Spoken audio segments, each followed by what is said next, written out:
নমস্কার বন্ধুরা, আমার ইউটিউব চ্যানেলে আপনাদের সকলকে স্বাগত। এই ফুল যেগুলো দেখছেন সেগুলো হচ্ছে নাস্টারসিয়াম ফুল। এইগুলো শীতকালীন মরশুমি ফুল এবং দেখতে খুবই সুন্দর। যেমন পাতাটা দেখতে সুন্দর, ঠিক সেই রকম এই ফুলগুলোও দেখতে সুন্দর। সাইজে ছোট কিন্তু সংখ্যায় অনেক পরিমাণে ধরে, আর রংটাও কিন্তু অপূর্ব। তো আমি এবছর বাগানে এই ফুলগুলোকে লাগিয়েছিলাম এবং আমি তাই চেষ্টা করছি আপনাদের সাথে শেয়ার করার যে কিভাবে প্রথম থেকে আমি এই গাছগুলোকে লাগিয়েছি এবং পরিচর্যা করেছি, সেইগুলো আমি এই ভিডিওতে আপনাদেরকে দেখাবো। যদি ভালো লাগে তাহলে চ্যানেলটাকে সাবস্ক্রাইব করবেন, ভিডিওটিকে লাইক করবেন, শেয়ার করবেন এবং কমেন্ট করবেন। তো এইগুলোকে আমি নার্সারি থেকে নিয়ে এসেছিলাম এবং লাগানোর জন্য যেটা ব্যবহার করেছি সেটা হচ্ছে বাগানের মাটি 60%, 10% বালি, কোকোপিট আর 30%-এর মতন ভার্মি কম্পোস্ট। যদি না থাকে গোবর দিয়েও কাজ চালানো যাবে। আর সঙ্গে সামান্য পরিমাণ আমি দিয়েছি হাড় গুঁড়ো বা বোন মিল, যাতে ক্যালসিয়ামের মাত্রাটা মাটিতে ভালোই থাকে সেই জন্য, এবং গাছেরা যাতে সংগ্রহ করতে পারে। তারপর এইগুলোকে খুব ভালোভাবে আমি মিশিয়ে নিয়েছি। যে যে আমি আইটেমগুলো বললাম, মাটি, ভার্মি কম্পোস্ট, বালি, কাউডাং বা ভার্মি কম্পোস্ট, কোকোপিট, এইগুলো যেগুলোই থাকবে, খুব ভালোভাবে মিশিয়ে নেওয়ার পরে এগুলোকে টবে ভরে দিতে হবে। এবং দেখুন মাটিটা একটু একটু গুটি গুটি রয়েছে, কিন্তু এগুলো খুবই নরম, হাত দিলেই কিন্তু ভেঙে যাচ্ছে। মানে মাটিটা আপনাকে চেষ্টা করতে হবে যাতে নরম মাটি করা যায়। শক্ত হলে কিন্তু শিকড়গুলো ঠিকমতো প্রসারিত হবে না। তাই মাটিগুলোকে তৈরি করার সময় এই খেয়ালটা রাখতেই হবে। এবার আসি টবের ব্যাপারে। টব যেটা ব্যবহার করবেন 8 ইঞ্চি থেকে 10 ইঞ্চি টব ব্যবহার করলেই মোটামুটি ঠিকই আছে।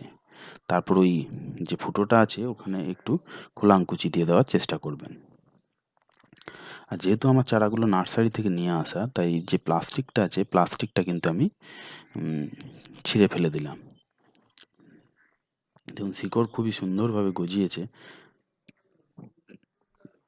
এবার জাস্ট মাটিগুলোকে দিয়ে সাইডটাতে খুব ভালোভাবে মাটিটাকে দিয়ে একটু করে প্রেসার দিয়ে দিলেই হয়ে যাবে। ঠিক এইভাবে।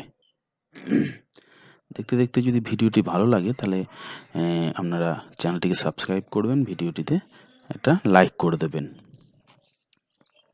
দেখুন জল দেওয়ার পদ্ধতিটা এইভাবে, প্রথমবার যখন গাছ লাগানোর সময় এইভাবেই জল দেওয়ার চেষ্টা করবেন। একটা পাত্রের মধ্যে জল রেখে তার মধ্যে টবগুলোকে বসিয়ে দেবেন এবং সেখান দিয়ে যে ফুটোটা আছে ফুটোটা দিয়ে আস্তে আস্তে জল কিন্তু উপর দিয়ে চলে আসবে এবং এতে মাটি নড়ে যাওয়ার সম্ভাবনাটা একবারেই থাকবে না, আর মাটির সব জায়গাতে সমানভাবে জলটা পৌঁছে যাবে। দেখবেন মাটি যখন ভিজে যাবে তখন টবটাকে সরিয়ে নেবেন। বেশিক্ষণ সময় লাগবে না, অল্প একটু সময় লাগবে। এবার দেখুন আমার গাছে ফুল চলে এসেছে। মাঝের যে এর সার দেওয়ার এটা সেটা কিন্তু আমার রেকর্ডিং করা হয়নি, কিন্তু আমি বলে দিচ্ছি। আমি এই গাছটিতে খুব অল্প পরিমাণে এবং একদম পাতলা করে 20 দিন অন্তর অন্তর আমি খোল পচা জল ব্যবহার করেছি।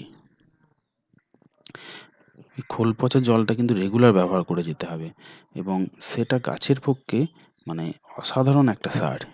গাছ খুব তাড়াতাড়ি গ্রহণ করে এবং গাছকে বৃদ্ধি হতেও সাহায্য করে। গাছের পাতাগুলো দেখবেন সবুজ হয়ে যাবে। আর এই দেখুন কত সুন্দর ফুল ফুটেছে, সংখ্যাতেও অনেক হয় এই ফুলটা। আর পড়ন্ত রোদে বিকালবেলায় যদি দেখেন আপনি, তাহলে তো অসাধারণ, মানে ভাবাই যায় না। এর পাতাগুলো অনেকটা সেই পদ্ম পাতা, ছোট পদ্ম পাতার মতন দেখতে হয়। সার তো বললাম যে খোল পচা জল খুব পাতলা করে ব্যবহার করবেন। 1 সপ্তাহ বা 10 দিনের মতন 100 গ্রাম খোলকে 1 লিটার জলে পচিয়ে সেটাকে আপনি 10 লিটার জলের সঙ্গে মিশিয়ে ব্যবহার করবেন। এতে খুবই ভালো উপকার হবে গাছের পক্ষে। আর সময় মতো একটু করে মাটিটাকে একটু করে খোদাই করে দেবেন। এতে কী হবে, অক্সিজেনের যে সাপ্লাই মাটিতে সেটা কিন্তু ভালো থাকবে, শিকড়গুলোও তাজা থাকবে আর গাছটাও কিন্তু খুব ভালোভাবে বৃদ্ধি পাবে। তাই এইটা কিন্তু করে যেতে হবে।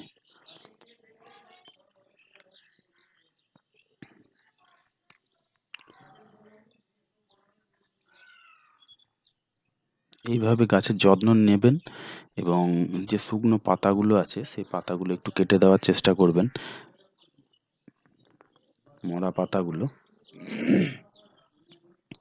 টবটা একটু বড় নিলেই ভালো হয়, মানে 8 ইঞ্চি থেকে 10 ইঞ্চি, তার বেশি টব সাইজের বড় না নেওয়াই ভালো। আর যেগুলো শুকিয়ে যাবে ফুল সেগুলো অতি অবশ্যই কেটে দেবেন। বাস দেখতে থাকুন এই পর্যন্ত। আবার পরবর্তীতে আবার নতুন ভিডিওতে আপনাদের সাথে সাক্ষাৎ হবে। ততদিনের জন্য গুড বাই এবং ধন্যবাদ।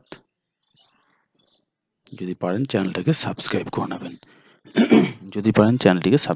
নেবেন।